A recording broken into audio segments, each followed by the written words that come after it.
One of the pieces of life's puzzle is that we have to address problems. We have to address what isn't working. That's part of life, whether we really like it or not. But we tend to approach many of our problems, I think, in the same way that we do when our car starts making a strange noise or stops running like it used to. We take it to a mechanic to see what's wrong with it.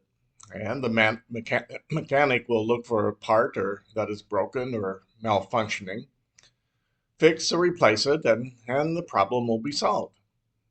It's a simple, clean, straightforward way of thinking about a problem and fixing what isn't working right. Now, sometimes we look at every problem like that and assume it can be solved by, quote, fixing the broken part or malfunctioning part. But that idea and that approach doesn't work well when it comes to problems dealing with human behavior and human relationships. The medical profession can sometimes operate this way.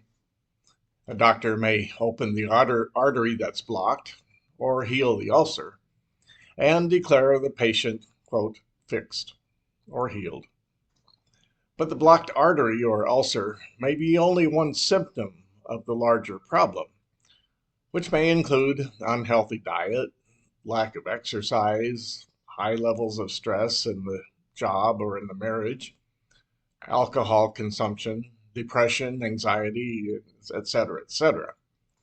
Now, really fixing the problem would require addressing all parts of the problem. But of course, the goal of modern medicine, primarily, is to fix the part that is broken. The other parts of the problem are often referred to other specialists, like psychologists or fitness groups. Now, in family counseling, which I do a lot of, parents bring their child to me because the child is causing problems in the family. Often, this happens when the child turns 13 or 14. They want my help in getting the child to stop acting out because they see that as the problem. Now, in counseling terms, the child becomes the identified patient who supposedly needs to be repaired so that the family runs smoothly again. Of course, the problem is never that simple. The acting out is often only the symptom, which points to things not working well in the rest of the family, especially between mom and dad.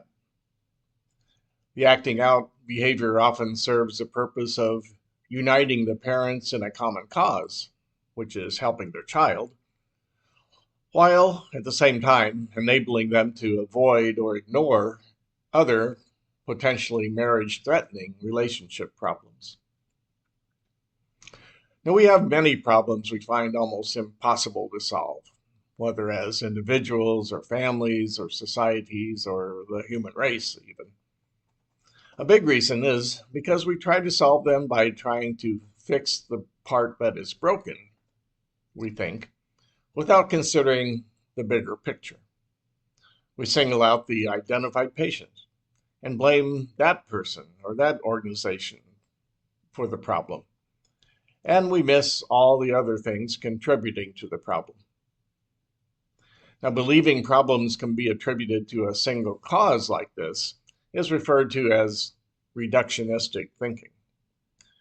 That means we think about things, we reduce them down to a single element or a single cause. Now we're accustomed to thinking that way, but it doesn't serve us too well. It doesn't help us solve too many problems. That way of thinking shows itself when people say things like, the problem with the poor people is that they're lazy, or the problem with those rioters is that they're just violent people. Or it's those uneducated people that keep us from moving forward as a country. Now, we have a better chance of solving our problems if we resist reducing our problems down to a single cause, and we take a wider view. In family counseling, this means looking at everything going on in a family to see what numbers of things are contributing to the acting out of the identified patient. A way to imagine this is to think of each person in the family as a paperclip, connected to each of the other paperclips with rubber bands, which represent the relationship between each person. Now, when one paperclip moves, that is, one person moves or does something, it puts tension on all the other rubber bands in between the paperclips, which are the relationships. Now, each movement, either positive or negative, by any paperclip or any person, has an effect on the whole. So the whole needs to be involved in solving any problem if we're going to do it successfully. Now, that image of paperclips and rubber bands can be used to imagine problems in society or communities or cultures or any system out there. Now, we tend to resist looking at problems in this way because it's more complicated and it requires a lot more time and effort and resources to address any problem effectively. And it goes against our get her done, quick fix mentality. The problems approached in this manner usually stay fixed longer because everyone or every group is involved in finding a solution. And each has a stake in a positive outcome.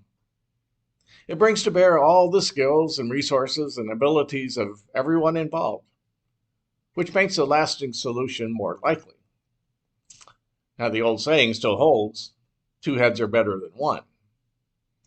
And this way of working on a problem tends to create a relational dynamic among the members, which is more cohesive and less prone to major problems in the future.